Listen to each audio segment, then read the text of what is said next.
Assalamualaikum warahmatullahi wabarakatuh. Oke, kita lanjutkan aja ceritanya sambil mimin ke belakang rumah beres-beres. Bab 603, Kinger, pernahkah kamu mengalahkanku? Itu sangat mudah. Baru saja, dia sedang berjalan sendirian di jalan, dan dia terus memikirkan sebuah pertanyaan. Apakah dia benar-benar putus asa? Apakah tidak mungkin menabung, atau tidak berani menabung? Jika memang tidak ada yang dapat Anda lakukan, tentu saja Anda akan merasa nyaman. Namun jika kamu tidak berani, mengapa tidak? Takut pada murid legendaris Ananda? Siapa kamu sekarang? Dia adalah pewaris Senyi. Terlepas dari identitas ini, apakah saya perlu takut pada Tuhan palsu? Apa tujuan Anda? Ini untuk membangun tatanan baru. Dia tak terkalahkan dalam ilmu pedang. Jika Anda tidak berani menyelamatkan satu orang pun, bagaimana Anda bisa berbicara tentang menegakkan ketertiban di alam semesta atau menjadi tak terkalahkan dalam ilmu pedang? Kami ingin membangun tatanan yang belum pernah terjadi sebelumnya, dan kami ingin menjadi yang tak terkalahkan dalam ilmu pedang. Tapi bagaimana kami bisa menjadi penakut dan tunduk? Jika ada ketidakadilan di dunia ini, atasi saja saat Anda menghadapinya.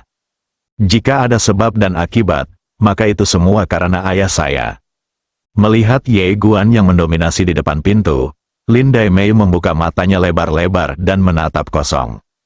Ketika Ye Guan memutuskan untuk mengurus masalah ini, suasana hatinya tiba-tiba berbalik. Di saat yang sama, niat pedangnya juga berubah secara halus. Namun, dia tidak terlalu peduli saat ini karena wanita tua itu tidak dapat lagi bertahan.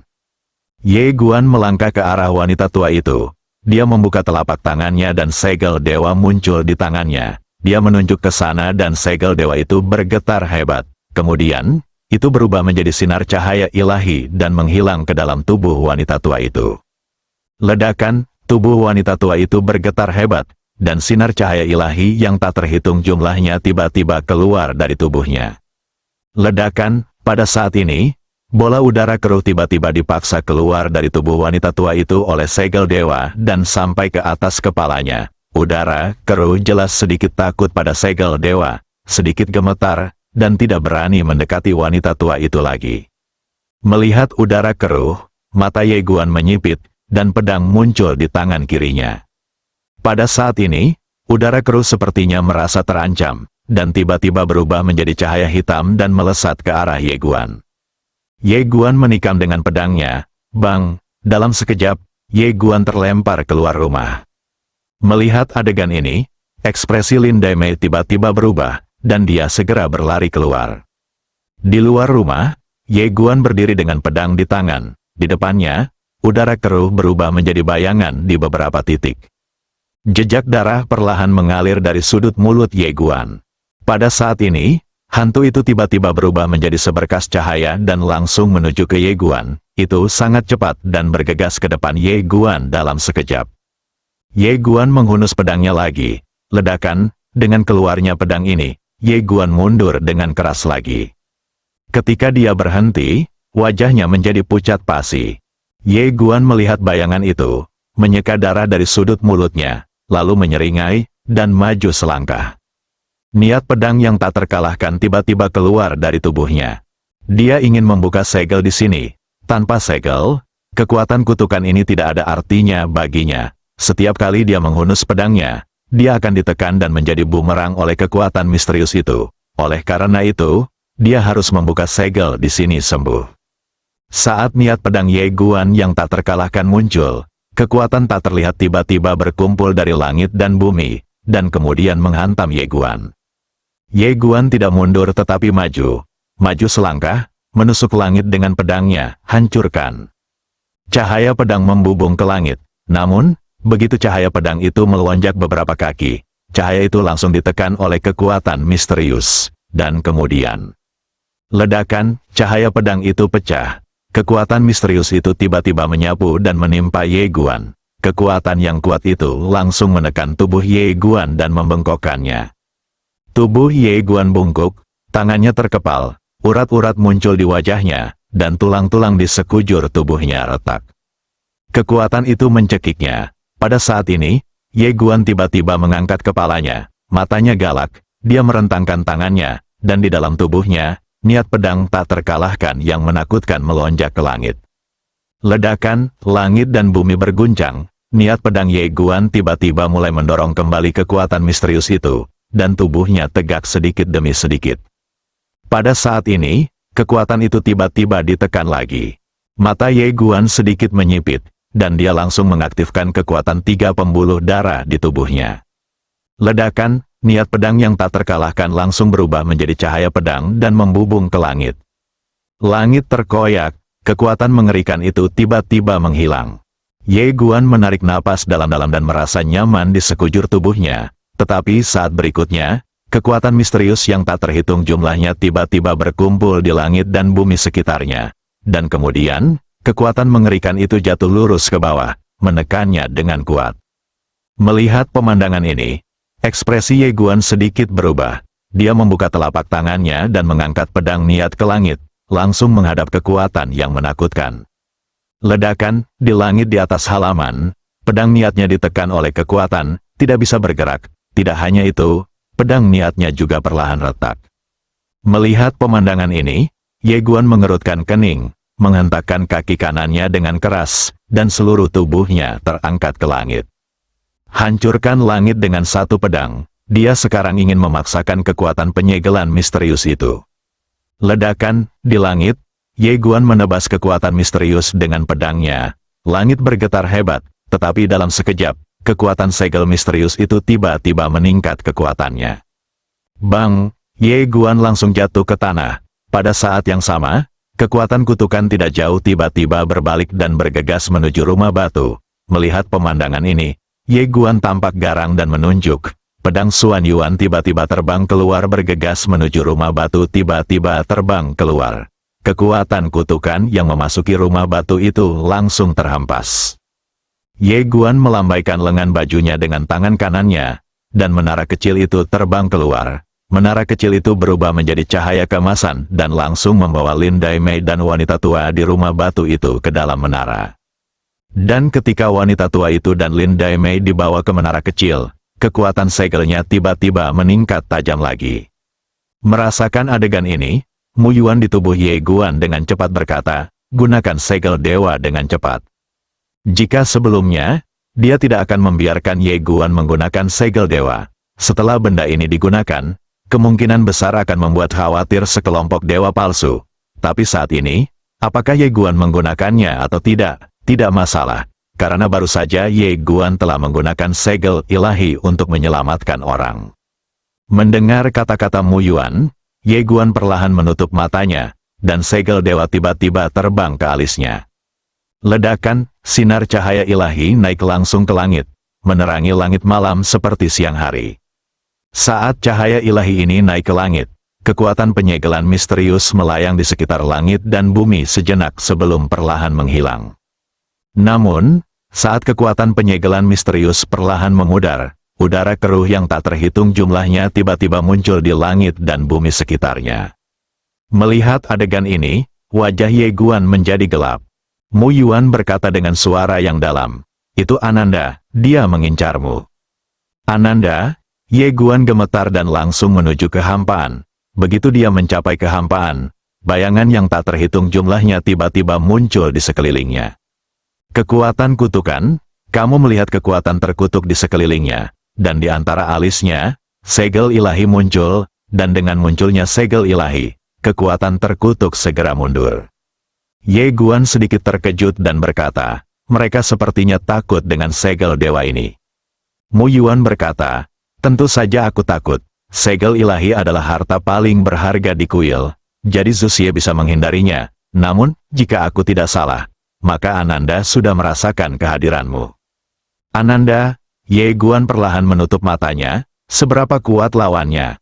Setelah Mu Yuan terdiam beberapa saat, dia berkata, benar atau bohong? Ye Guan tersenyum dan berkata, biarkan aku memberitahumu kebohongan dulu. Mu Yuan berkata, kalian berusia 50-50. Ye Guan sedikit mengernyit, di mana kebenarannya? Mu Yuan menghela nafas dengan suara rendah. Kamu bukan tandingannya sekarang. Jika dia membunuhmu, dia bahkan tidak perlu muncul secara langsung. Dia hanya bisa memberimu kutukan. Karena kekuatannya telah melampaui kekuatan para dewa. alam leluhur, dan itu jauh melampaui alam leluhur. Ye Guan tersenyum dan hendak berbicara, tetapi pada saat ini, jauh di langit berbintang di depannya, nebula merah tiba-tiba muncul.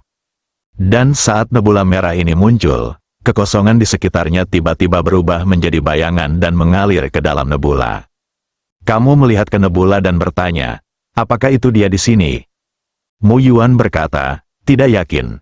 Pada saat ini, di dalam nebula merah, seekor binatang iblis perlahan keluar. Binatang iblis ini berkepala banteng dan bertubuh banteng. Ia mengenakan jubah binatang pisau di tangannya. Mu Yuan berkata dengan sungguh-sungguh, itu adalah sapi jelek, salah satu dari 12 hewan zodiak Ananda. Pada saat ini, sapi jelek itu tiba-tiba menyerbu ke depan, dan dalam sekejap, sebuah lubang besar terkoyak di langit berbintang di atas kota. Ye Guan mengambil langkah ke depan, dan dengan pemikiran di benaknya, sebuah pedang terbang. Pedang bentrok, ledakan, bintang-bintang di sekitarnya mulai mendidih.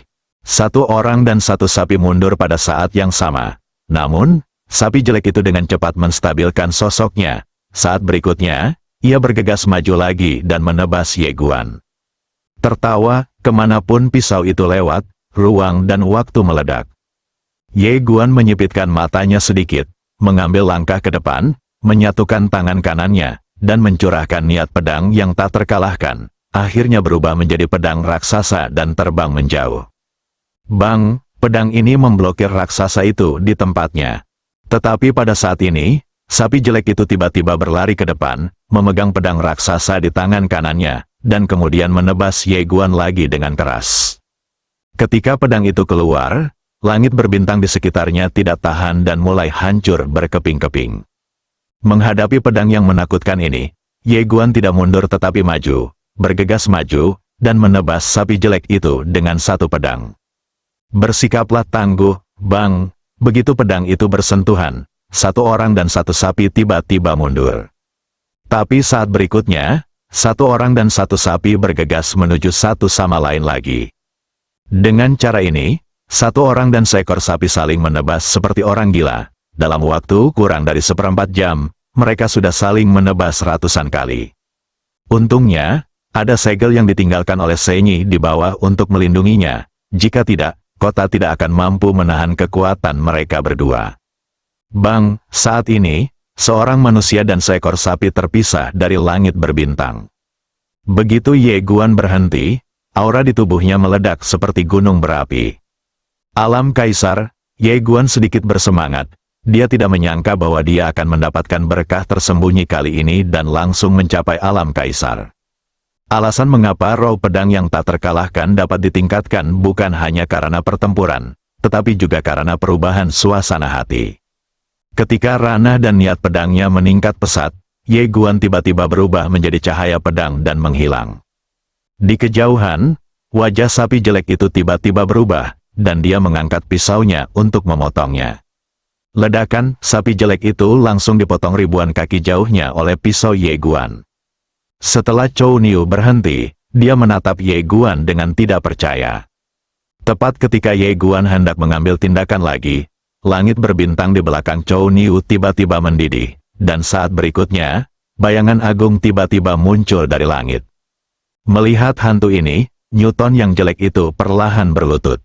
Di sisi lain, pria berkemeja putih melihat ke arah hantu itu dan berkata, Kinger, ini terlihat sangat kuat. Pernahkah kamu mampu melawannya? Wanita dengan rok polos itu memandang sekilas ke arah hantu itu, lalu berkata, kita tidak bisa mengalahkannya. Bagaimana kalau kita segera kabur? Pria berkemeja putih, akhirnya hari cerah. Saya merasa pusing, seluruh tubuh saya sakit, saya merasa pusing, dan saya tidak bisa makan.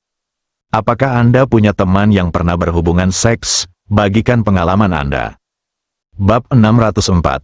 Guru Wanita Tao. Di langit berbintang, Ye Guan memandangi bayangan agung itu. Bayangan itu tidak memadat dan tidak bisa dilihat dengan jelas. Tapi auranya sangat menakutkan. Aura sapi jelek itu juga sangat kuat. Namun di hadapan hantu ini seperti kunang-kunang dan bulan yang cerah. Tidak ada bandingannya sama sekali. Ye Guan tahu bahwa ini pasti Dewa Ananda, Tuhan. Ye Guan juga sangat ingin tahu tentang dewa-dewa legendaris ini. Pada saat ini, bayangan itu tiba-tiba mengeras. Itu adalah seorang pria parubaya yang mengenakan jubah dewa. Dia mengenakan jubah dewa besar. Di jubah dewa itu, ada berbagai tanda misterius yang terlukis di atasnya dengan selendang dan senyuman tipis di wajahnya. Dia terlihat sedikit anggun. Saat ini, Mu Yuan tiba-tiba berkata, itu bukan tubuh aslinya. Bukan tubuh aslinya? Ye Guan mengerutkan kening, sedikit terkejut, karena dia mengira itu adalah tubuh aslinya. Setelah Ananda muncul, dia tersenyum lalu menatap Ye Guan. Mu Yuan, kenapa kamu tidak keluar dan menemuiku? Setelah hening beberapa saat, Mu Yuan muncul di tempat kejadian. Ananda memandang Mu Yuan dan berkata sambil tersenyum, saya tidak pernah berpikir bahwa Anda dan saya benar-benar bisa bertemu lagi. Mu Yuan berkata dengan sungguh-sungguh, Tuhan memilih dia. Ya, mata Ananda tertuju pada Ye Guan. Dia menatap Ye Guan dan terkekeh, agak sulit bagiku untuk memahaminya, sungguh. Mu Yuan berkata dengan tenang, apa yang sulit untuk dipahami, dia lebih cocok darimu. Ananda tersenyum tipis, benarkah? Mu Yuan menatap Ananda, Tuhan sangat kecewa padamu. Ananda menggelengkan kepalanya dan tersenyum, sedikit mencemooh.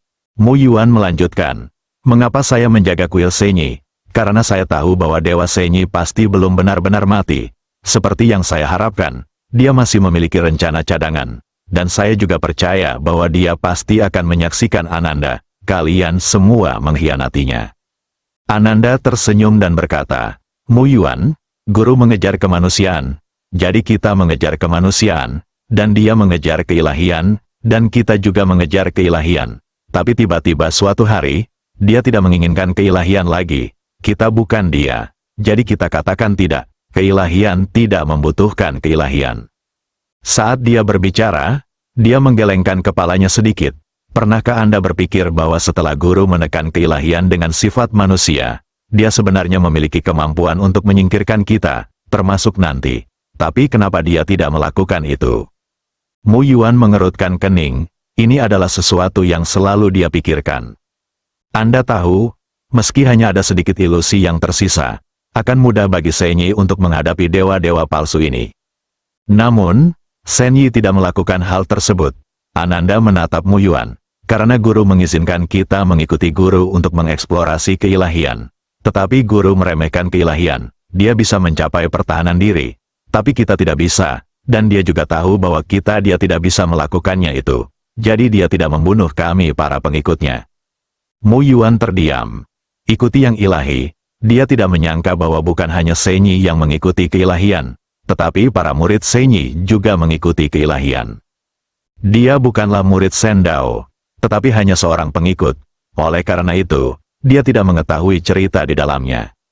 Ananda tiba-tiba terkekeh, lalu berkata, sebenarnya, keilahian adalah akhir dari jalan. Ketika kekuatanmu mencapai tingkat tertentu, kamu akan menemukan bahwa apa yang disebut makhluk hidup dan apa yang disebut tatanan itu sangat konyol.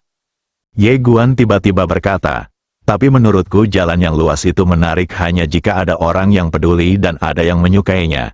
Kalau tidak, meskipun jalan itu tidak terkalahkan, betapa menyenangkannya itu. Ananda memandang Ye Guan dan berkata sambil tersenyum, itu karena kamu masih muda. Kamu belum mengalami baptisan waktu.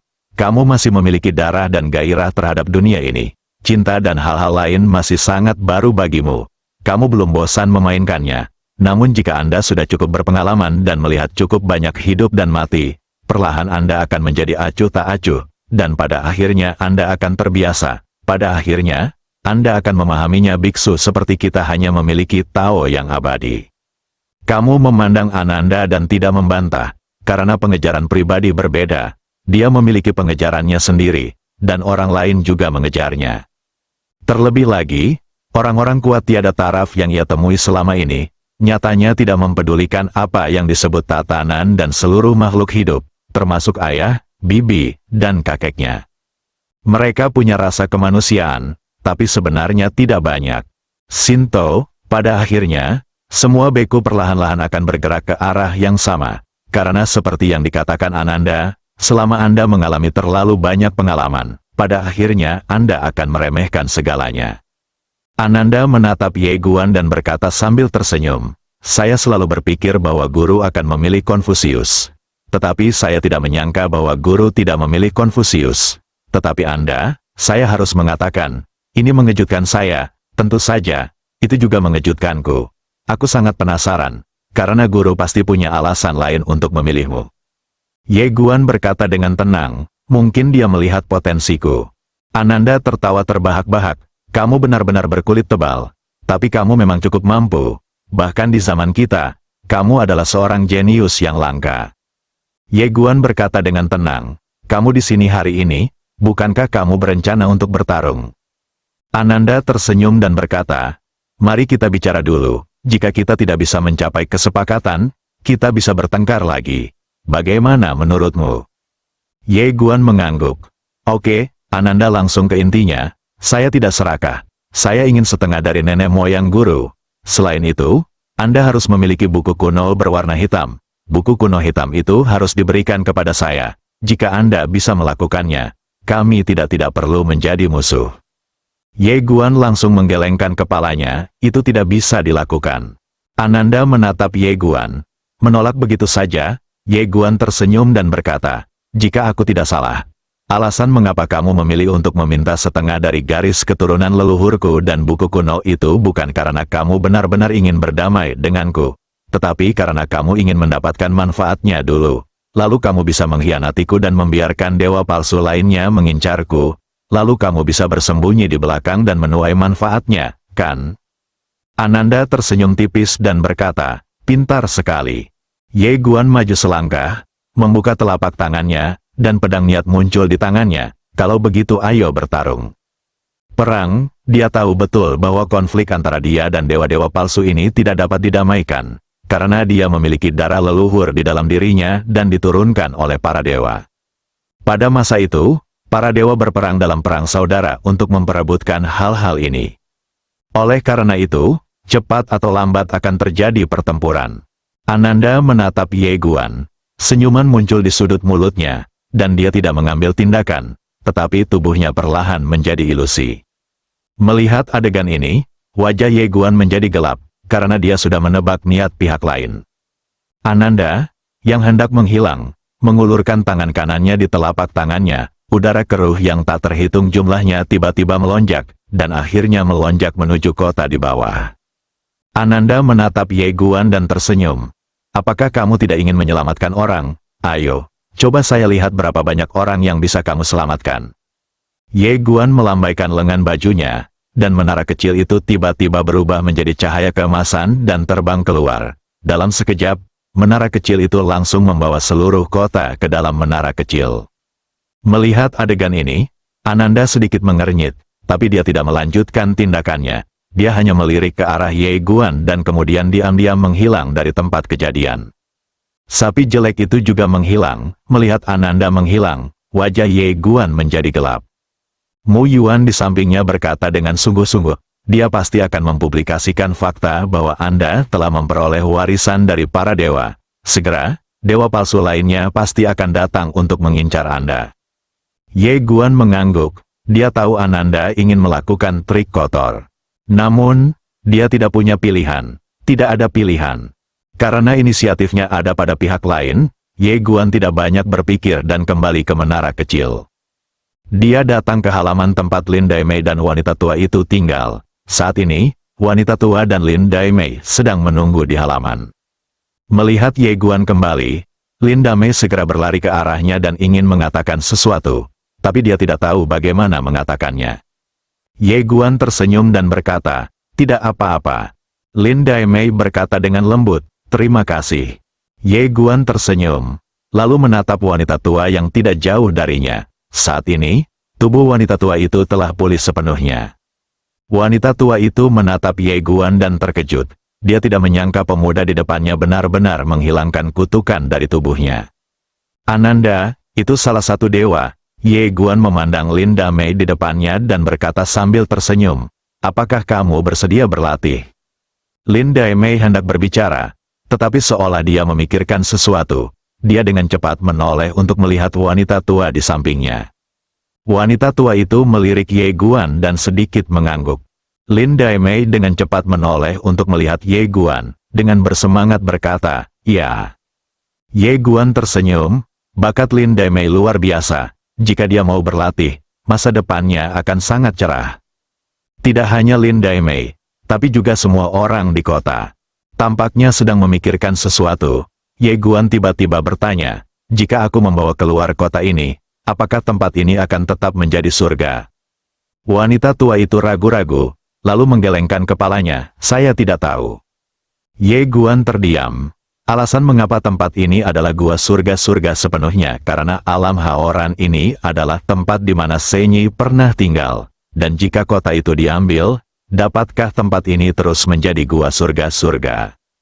Pada saat ini, Ye Guan sepertinya merasakan sesuatu. Dia tiba-tiba meninggalkan menara kecil dan melihat tidak jauh, tempat seorang wanita berdiri. Wanita itu mengenakan jubah seperti salju, dengan rambut hitam diikat menjadi satu, memegang sebuah buku kuno di tangannya, berpakaian seperti seorang sarjana. Kamu memandang wanita di depannya dan mengerutkan kening, karena dia merasa sedikit familiar. Segera, dia berkata dengan kaget, "Kamu adalah wanita Tao." Daomen didirikan oleh Master Daobi. Ketika dia pergi ke dunia Tao, dia melihat patung pemilik Dao Brush, dan di sebelah patung Master Dao Brush, ada patung seorang wanita. "Ini adalah orang di depanku," tuan perempuan bertanya. "Apakah segel dewa ada di tanganmu?" Mendengar ini, Ye Guan langsung menjadi waspada. Tuan perempuan membuka telapak tangannya, dan di dalam tubuh Ye Guan, cahaya keemasan melonjak ke langit, dan akhirnya mendarat dengan kuat di tangannya.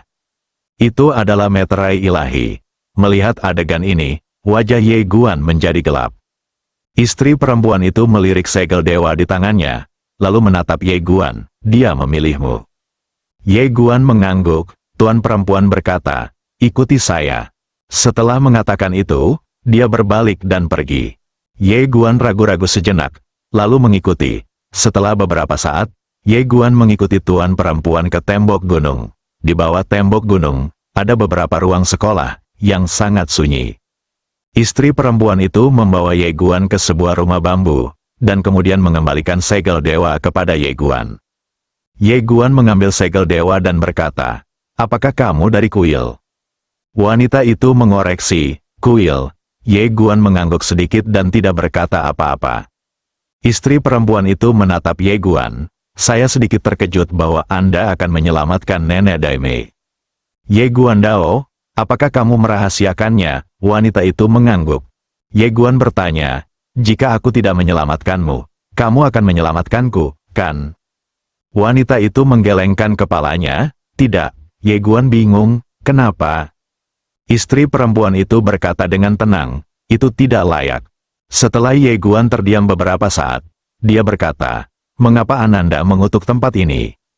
Istri perempuan itu melirik ke arah Ye Guan, dan kemudian berkata, "Orang yang lahir di kota kecil diberkati tidak hanya dengan bakat menjadi jahat, tetapi juga keberuntungan Shinto. Dia menanamkan kutukan di tubuh setiap orang, dan dapat terus melahapnya, semua keberuntungan mereka. Ayo latih sihirmu sendiri." Ye Guan bingung dan bertanya, "Mengapa kamu tidak membantu?" Istri perempuan itu berkata dengan tenang, "Itu tidak layak." Ye Pian mengangguk dan tidak berkata apa-apa. Menabung atau tidak adalah urusan orang lain, dan dia tidak berhak bertanya kepada orang lain. Istri perempuan itu menatap Ye Guan. "Untuk orang asing, kamu mengekspos dirimu sebagai penerus guru. Tidakkah menurutmu kelakuanmu bodoh?" Ye Guan mengerutkan kening. Guru perempuan itu menambahkan, "Tahukah kamu apa artinya kehilangan sesuatu yang besar karena hal kecil? Bagaimana kamu bisa menjadi layak bagi guru jika kamu bertindak seperti ini?" Ye Guan tiba-tiba menggelengkan kepalanya. "Tuan, menyelamatkan orang adalah urusan saya sendiri. Anda mungkin tidak menyukai atau menyetujuinya, tetapi saya tidak membutuhkan kritik Anda." Setelah mengatakan itu, dia berbalik dan pergi. Tidak cukup kata-kata untuk berspekulasi. Tuan perempuan tiba-tiba membuka telapak tangannya, dan segel ilahi terbang keluar dari tubuh Ye Guan, dan akhirnya terbang langsung ke tangannya. Dapat dilihat bahwa segel ilahi lebih dekat dengan tuan perempuan. Ia benar-benar tidak terlalu mengenali Ye Guan. Bagaimanapun, Ye Guan masih relatif lemah sekarang, Dibandingkan dengan master pertamanya, jaraknya terlalu besar. Apalagi kali ini, ia tidak mengenali apa yang dilakukan Ye Guan, terlalu impulsif, tidak ada tampilan gambar besar, sulit bagi orang seperti itu untuk mencapai hal-hal besar. Bersambung.